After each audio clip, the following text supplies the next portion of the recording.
Olá! Então, como a gente comentou um pouquinho na última aula, nós vamos hoje falar um pouquinho sobre a conversão do modelo conceitual em lógico, certo? A gente sabe, e a gente já viu, vocês viram em disciplinas anteriores, desde disciplinas anteriores, que para que a gente possa trabalhar um projeto de banco de dados, a gente primeiro precisa identificar os requisitos que são necessários para o desenvolvimento daquele sistema. Né? E aí, dessa forma, é necessário então que a gente faça um levantamento de requisitos para que então a gente possa pensar na projeção do banco de dados. Vocês viram em engenharia do software que existem várias técnicas para elicitação de requisitos, né, como a questão da entrevista, questionários, observação, pesquisas em sistemas similares. Então, existem diversas técnicas que devem ser utilizadas e que podem ser utilizadas, né, para que vocês possam, então, estar fazendo esse levantamento de requisitos.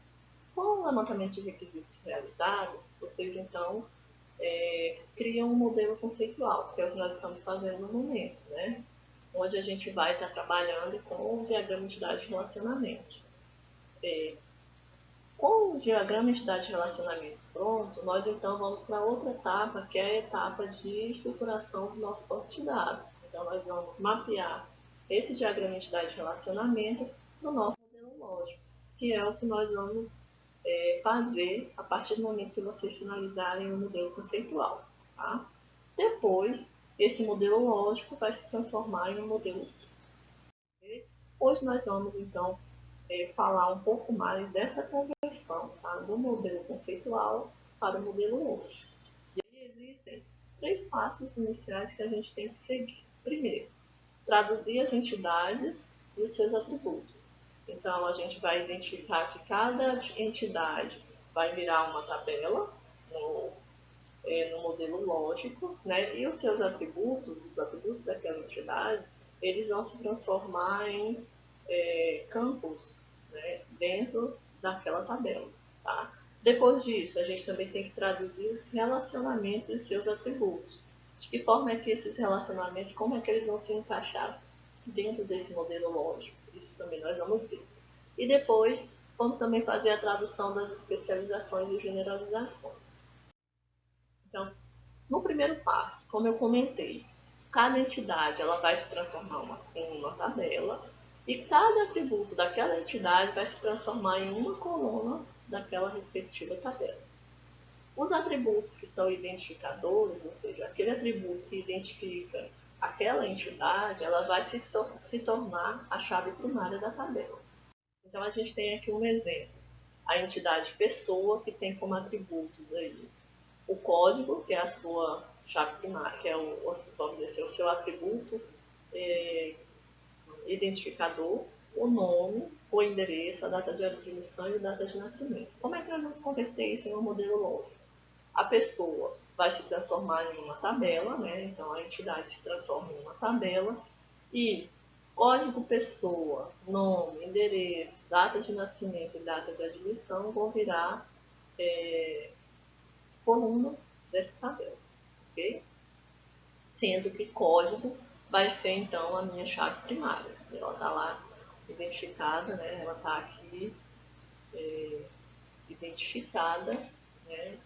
Como um sublinhado para mostrar que ela é a chave primária. Ok? Bom, existem algumas dicas que a gente deve se preocupar, seguir, né, na hora da gente escrever o nome dos atributos, né, que vão virar ali as colunas da tabela. Então, uma dica é que a gente tenha sempre nomes curtos nessas colunas, porque a gente vai sempre estar utilizando, né, e a ideia é que a gente coloque nomes que vocês consigam identificar de que se trata, né, que eles sejam identificáveis e ao mesmo tempo que eles sejam o mais curto possível. O nome da coluna não pode conter espaços em branco, né? Então ou coloca um underline ou coloca tudo junto. O nome de colunas que podem se repetir em outras tabelas, deve-se colocar o sufixo com o nome da tabela. Por exemplo, a gente tem lá o nome da tabela pessoa. Então, quando a gente estiver colocando esse atributo dentro de uma outra tabela, é interessante a gente colocar o nome do atributo e a tabela a qual ele se refere. Então, nome pessoa, código pessoa. Ok? Bom, quando a gente fala, então a gente já sabe que o primeiro passo é transformar cada tabela, cada entidade em uma tabela e seus atributos vão virar colunas daquela tabela. Agora, em relação aos relacionamentos, como é que a gente deve fazer? E aí a gente tem diferentes estratégias que a gente deve seguir quando a gente fala em relacionamento. Estão muito voltados com a questão da cardinalidade. Tá? Quais são as estratégias? Você transformar aquele relacionamento em uma tabela própria. A segunda estratégia é adicionar uma coluna dentro de qualquer uma das outras duas tabelas. Aliás, dependendo, né, da cardinalidade, a gente vai ver cada caso. Ou você fazer a fusão de tabelas, você transformar aquelas duas tabelas em uma. Então, existem os casos que isso pode ou não acontecer, tá? Então, a decisão de qual estratégia utilizar vai depender muito da questão da cardinalidade mínima e máxima. Então, por exemplo, aqui eu tenho uma estratégia de cardinalidade, a estratégia de tabela própria, né? Então, a gente tem aí o engenheiro que atua em projeto e aí tem a cardinalidade parcial, né, para os dois lados e N para N, certo? Qual é a estratégia? A estratégia foi você criar uma tabela para cada caso. Então, por exemplo, engenheiro, nós temos uma tabela, foi criada uma tabela, engenheiro, com o código do engenheiro e o nome. O projeto, a entidade projeto também se transformou em uma tabela, onde a gente tem uma tabela chamada projeto, com o código do projeto e o título. E o relacionamento atuação também foi criado uma tabela onde a gente pega a chave primária das duas tabelas. Então a gente vai pegar código engenheiro, código projeto e também o atributo do relacionamento, que é função. E aí você tem que referenciar, você tem que dizer, por exemplo, que esse código engenheiro está relacionado à tabela engenheiro. Então, por isso tem código engenheiro, referência à tabela engenheiro. E o código do projeto, ele vai fazer referência à tabela projeto. Ok? Aqui a gente tem uma estratégia de adição de coluna. Eu estou mostrando assim, depois a gente vai ver cada caso especificamente, tá? Então a gente tem aqui uma, uma entidade chamada departamento, que tem como atributos o código e o nome. E eu tenho uma entidade chamada empregado, também com código e nome. Eu tenho um relacionamento que tem um atributo chamado data de lotação. Essa estratégia é a estratégia de adicionar uma coluna. Ou seja, eu tenho aqui uma cardinalidade obrigatória nos dois casos, de 1 para N. E aí, nesse caso, o que, que eles fizeram? Foi feita uma tabela chamada departamento, que tem aí código do departamento e o nome como colunas. E a tabela empregado, onde eu vou ter o código do empregado, o nome do empregado, e aí eu vou pegar, adicionar uma coluna com a chave primária da outra tabela. Então, código departamento, e assim eu consigo pegar a data da lotação também dentro dessa tabela, referenciando que o código departamento está relacionado à tabela departamento. Entendeu? Então, nesse caso aqui, o que, que nós fizemos? A gente pegou duas tabelas, departamento virou uma tabela, empregado virou uma tabela. Quando eu tenho um atributo dentro desse relacionamento, o que, que eu vou fazer? Eu vou colocar esse atributo na tabela empregado. Mas para que eu possa referenciar, eu tenho que dizer que essa data da lotação está relacionada a um determinado departamento. Então, por isso eu preciso da chave primária da tabela de departamento. Então, por isso que tem aqui código departamento. Ok? A gente vai ver com bastante detalhe aqui nos próximos slides. E o terceiro exemplo, a terceira estratégia, que é a fusão de tabelas, ou seja, eu tenho duas entidades que vão se transformar em uma única tabela, tá? Então, eu tenho a conferência com código e nome, então, tá código, conferência e nome, a comissão organizadora com endereço, mas eu tenho um relacionamento, organização que tem um atributo. Então, nesse caso, o que a gente vai fazer? A gente vai colocar a data da instalação da organização também dentro dessa mesma tabela. Então, o que eu fiz? Por que eu fiz isso? Porque ele tem um relacionamento 1 para 1. Né? Então, toda vez que eu tenho um relacionamento 1 para 1, em vez de criar duas tabelas, eu vou criar uma única tabela com todas as informações. E aí a gente então tem as regrinhas que a gente deve seguir. Então, eu dei exemplos ali para vocês entenderem mais ou menos quais são as estratégias. Agora eu vou explicar quando é que pode acontecer, você pode aplicar cada uma dessas estratégias, dependendo da questão da cardinalidade. Então, por exemplo, quando eu tenho um relacionamento 1 para 1, eu tenho que analisar duas coisas. Eu tenho que analisar se a minha cardinalidade mínima é parcial ou total, porque as coisas vão mudar a partir dessa análise. Então, por exemplo, no primeiro caso aqui eu tenho um relacionamento onde eu tenho duas cardinalidades parciais, tá vendo? 0 e 0. Então aqui eu tenho duas cardinalidades que são opcionais, tá? E 1 para 1 no final, né? Então nesse caso, qual estratégia que eu posso utilizar? A mais, vamos dizer assim, a mais recomendada é você adicionar uma coluna. Ou seja, você vai adicionar uma coluna em qualquer uma das duas tabelas. Tá? A segunda opção é você criar uma tabela própria para o relacionamento. Você não pode fazer fusão de tabelas quando você tiver esse tipo de relacionamento, onde você tem duas cardinalidades parciais, mínimas parciais, ok? Quando eu tenho uma cardinalidade mínima parcial e uma total, as coisas vão mudar um pouquinho. Qual é a estratégia que é mais recomendada eu utilizar? É a fusão de tabelas. O que é a fusão de tabelas? É você criar uma tabela para as duas entidades e mais o atributo do relacionamento. A segunda opção é você adicionar uma coluna em uma tabela. E a terceira opção é você criar uma tabela própria. Quando você tem a cardinalidade mínima, as duas são obrigatórias, você pode aplicar qualquer uma das três opções. Ou fazer fusão de tabela, ou adicionar uma coluna, ou criar uma tabela própria. Tá? Aí a gente vai ver exemplo. Então vamos verificar aqui.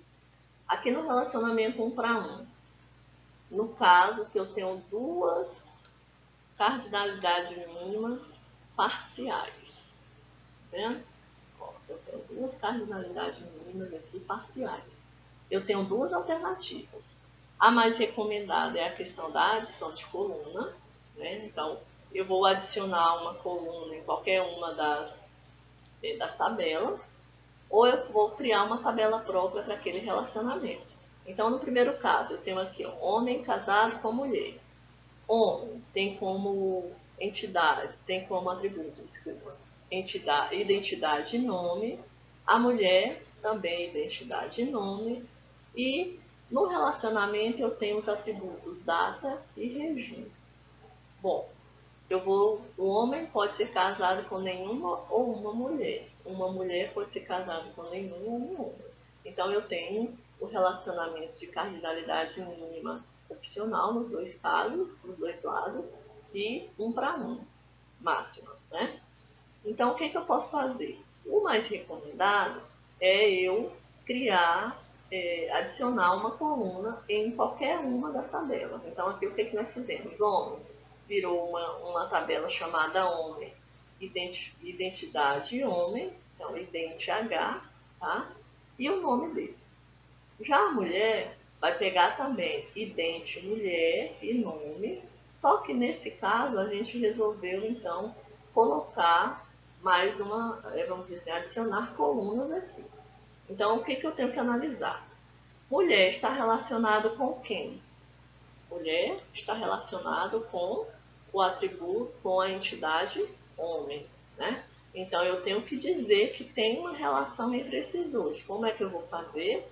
Pegando a chave primária do atributo homem. Então é idente H, que é a chave primária do atributo homem. E aí eu vou pegar agora os atributos do relacionamento, casamento, que é data e regime. Lembrando que eu sempre tenho que dizer que esse idente H é referência à minha tabela homem.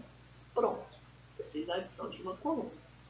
Em relação à segunda estratégia, que é a tabela própria, eu posso criar então a tabela homem com o idente H e nome, mulher com o idente M e nome, e eu posso criar uma outra tabela chamada casamento, que é do relacionamento, onde eu vou pegar a chave primária das duas tabelas e vou repetir os atributos daquele relacionamento.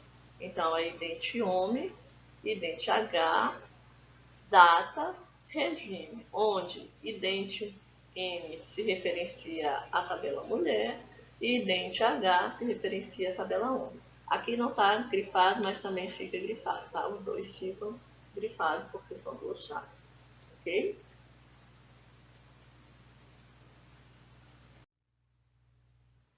Agora, na segunda opção, que eu posso ter uma tabela, que eu posso ter uma cardinalidade opcional e uma obrigatória, né, no relacionamento um para um.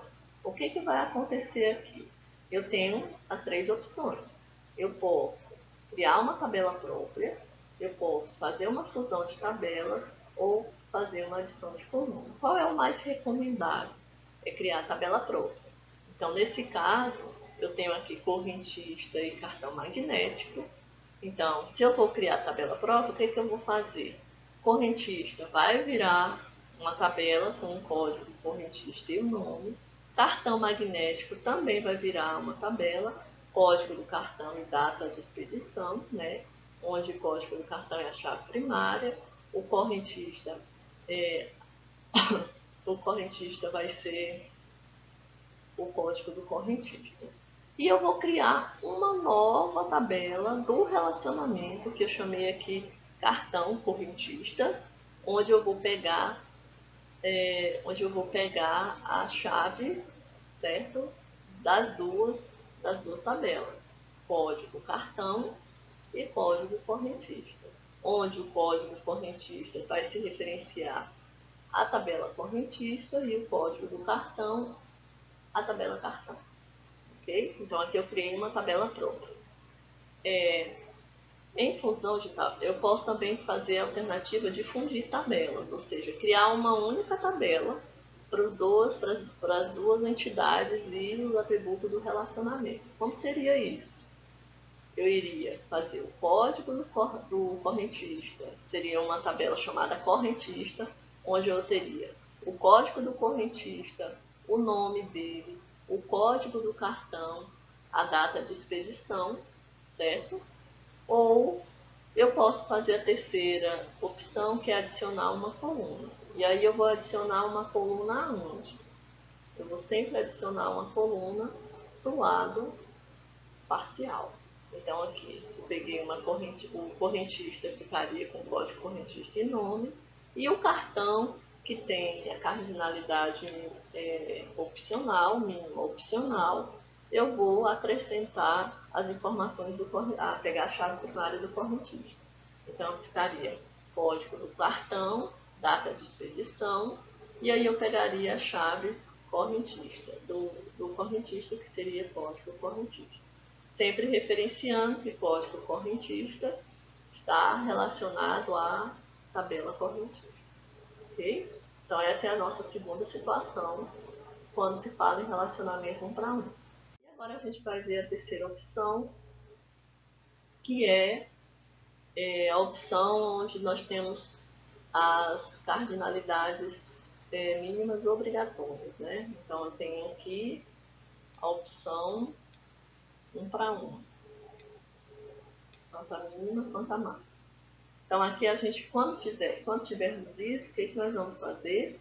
Nós vamos fundir tabelas, ou seja, vai ser criada uma única tabela, onde a gente vai ter aqui a tabela conferência, né, que vai ter o código conferência e o nome dela, data da instalação, né, dessa conferência e o endereço da comissão organizadora. Então, essa é a situação quando a gente tiver também cardinalidade mínima obrigatória, nos dois casos, tá? Beleza. Agora a gente vai analisar situações quando nós tivermos relacionamento 1 para N. Então, existem duas situações. Quando a gente tem a cardinalidade mínima do lado 1, quando ela é parcial ou quando ela é obrigatória. Então, quando ela for parcial, a possibilidade, né, a mais recomendada é você adicionar uma coluna. Depois você pode criar uma tabela pronta. Quando ela for obrigatória, a única que você pode fazer é adicionar coluna. A fusão de tabelas não se encaixa no relacionamento para ele. Então, você não pode fazer fusão de tabelas em relacionamento para ele. Ok? E aí a gente vai ver as situações. Observem aqui a primeira situação onde a gente tem uma cardinalidade mínima do lado 1 parcial. Então, a minha cardinalidade mínima do lado 1 é parcial. Quais são as sugestões que eu posso fazer? Primeiro caso é fazer uma tabela própria, ou seja, o relacionamento vai virar uma tabela, né? E nesse caso seria financeira, a entidade financeira viraria uma tabela chamada financeira, com o código financeiro e nome. A tabela venda viraria uma tabela, a entidade venda viraria uma tabela chamada venda, com identidade venda, ID venda e data. E o relacionamento financeiro viraria uma tabela onde a gente pegaria a chave primária das duas tabelas, né? Então, ID vende e código financeiro, e aí pegaria os atributos daquele relacionamento, o número de parcelas e a taxa de juros. Lembrando sempre que ID vende se referencia à entidade de venda e código FIN tem referência na entidade financeira, ok? Então, a mais sugerida, né, nesse caso, é você criar uma tabela pronta. A segunda opção é você adicionar uma coluna. Você vai adicionar uma coluna onde? Do lado N. Então, financeira vai ficar da mesma forma, código FIN e nome. Já a tabela que vai virar aqui venda, ela vai ter os atributos de venda, então ID, venda e data, mas ela também vai pegar a chave primária da financeira e vai pegar aqui os atributos, né, do relacionamento financeiro. Lembrando que código FIN está se referindo à entidade financeira. Ficou claro? Então, nesse caso aqui, a gente vai colocar colunas na tabela vendas. Por que na tabela vendas e não na tabela financeira? Porque venda é o meu lado N. Então a gente tem que ter bastante cuidado com esses detalhezinhos, porque senão podem trazer aí erro na hora da gente fazer esse mapeamento. O segundo caso é o caso onde a gente tem uma cardinalidade mínima do lado 1 obrigatória. Nesse caso, eu só posso fazer uma coisa, que é o que? Adicionar colunas. Então, e eu vou adicionar colunas aonde? Na tabela do meu lado N. Então, departamento vai ficar código departamento e nome. Empregado eu vou ter o código do empregado, o nome do empregado, e aí eu vou pegar a chave primária de departamento, então código de departamento, e o atributo do relacionamento, que é data lotação, onde código departamento está tendo como referência a entidade departamento.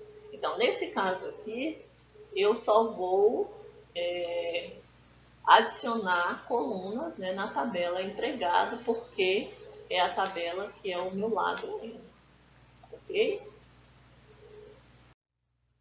A gente tem o caso da entidade fraca. Como é que nós vamos fazer quando a gente estiver lidando com uma entidade fraca? Quando você tiver com a entidade fraca, vocês vão simplesmente adicionar colunas, né, na tabela transação, na tabela fraca, na entidade fraca, desculpa. Então, nesse caso aqui, conta, ela vai ter número da conta e saldo, né, com número da conta sendo a minha chave primária.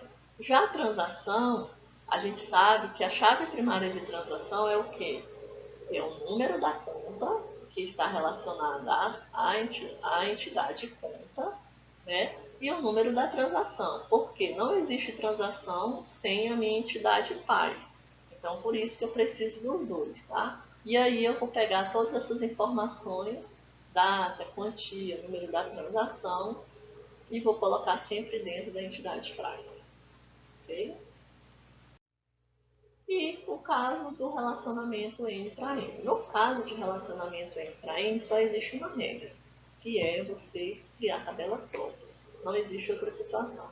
Se é relacionamento N para N, seja cardinalidade mínima opcional ou parcial, a gente sempre vai ter, só vai ter uma possibilidade, que é criar uma tabela. Então, engenheiro vai virar uma tabela, projeto vai virar uma tabela, e aí o relacionamento também vai virar uma tabela, né, com a chave primária de engenheiro e de projeto e os atributos do relacionamento, certo? Então, esse é o caso mais simples, ok? Bom, gente, é isso. Eu espero que vocês tenham entendido. Se tiver dúvidas, vocês podem mandar mensagem, tá? Eu vou deixar uma atividade envolvida para que vocês possam estar resolvendo. E aí, na segunda-feira, a gente vai falar mais detalhadamente sobre essa conversão, né? E aí a gente vai estar falando sobre os exercícios. Eu espero que, se vocês puderem resolver, para a gente estar tirando as dúvidas na segunda-feira, ok? Um abraço, bom final de semana.